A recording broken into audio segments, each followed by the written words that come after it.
तो सुमित्रा की शिक्षा, बाद में दशरथ का आशीर्वाद, दोनों मिलकर विश्वामित्र के साथ जाते हैं। अब विश्वामित्र के साथ जब वो जा रहे हैं तो सबसे महत्व की बात जो मुझे समझ में आती है वो ये कि जब उनको कहा उनके पिताश्री दशरथ ने कि देखो राक्षसों से युद्ध होगा, तुम अपने साथ सेना लेकर जाओ, तो श्री राम कहते हैं कि सेना लेकर गया तो क्या फायदा। तो कहते हैं अच्छा ठीक है, सेना लेके नहीं जा रहे हो तो अस्त्र शस्त्र लेकर जाओ। तो उन्होंने कहा अयोध्या के अस्त्र शस्त्रों से लड़ा तो क्या फायदा। फिर वो कह रहे हैं कि अच्छा ठीक है, ना तुम सेना ले जाना चाहते हो ना अस्त्र शस्त्र ले जाना चाहते हो, इस राज्य के कुछ बहादुर सैनिक हैं उनको अपने साथ ले जाओ।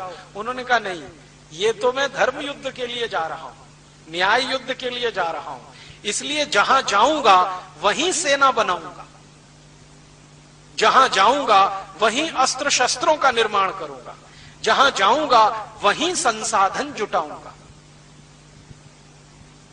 अब ये जो बात है श्री राम जी की, ये आज की बहुत सारी समस्याओं की तरफ इशारा करती है।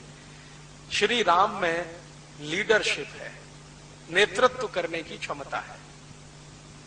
लीडर वो होता है जो जहां जाए वहीं व्यवस्था बना ले। और आज के भारत की राजनीति में लीडर पैदा होना बंद हो गए हैं, अब मैनेजर पैदा होते हैं। मैनेजर माने वो जिसको सब कुछ दिया जाए तब कुछ करे। हमारे आज के नेता पता है क्या कहते हैं, टीए चाहिए, डीए चाहिए, एचआरए चाहिए, बेसिक सैलरी में इतने सारे इमोल्यूमेंट्स चाहिए, इतने करोड़ रुपए का खर्चा चाहिए, ऐसी गाड़ियां चाहिए, एसी फर्स्ट क्लास का पास चाहिए, हवाई जहाज की नियमित यात्राएं चाहिए, तब जाकर हम कुछ करेंगे। तो ये लीडर नहीं है, ये तो मैनेजर है।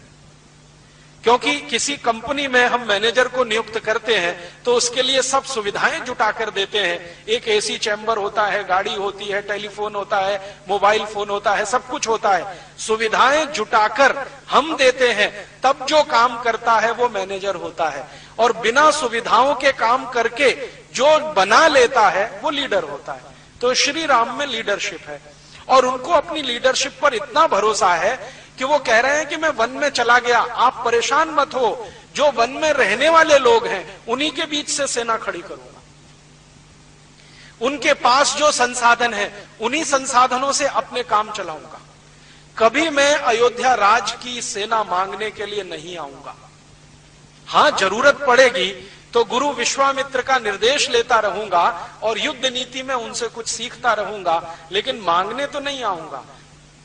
उनका अपना आत्मविश्वास इतने गजब का है। और वो लक्ष्मण को पूछते हैं, तुम्हें मंजूर है? हम बिना सेना के जा रहे हैं, बिना दास दासियों के जा रहे हैं, बिना संसाधनों के जा रहे हैं, हम अपना रथ भी लेके नहीं जा रहे हैं, रथ भी यहीं छोड़ेंगे। अयोध्या की सीमा खत्म हो जाएगी, उसके बाद रथ आगे नहीं जाएगा, पैदल ही जाना पड़ेगा। जैसे विश्वामित्र कहेंगे वैसे ही करना पड़ेगा।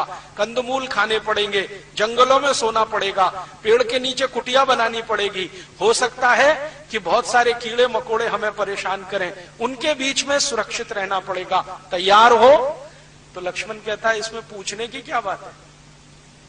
तो वो कहते हैं नहीं नहीं, अभी तक तुमने दुख देखा नहीं है, अभी तो राजमहल के सुख में तुम रहे हो।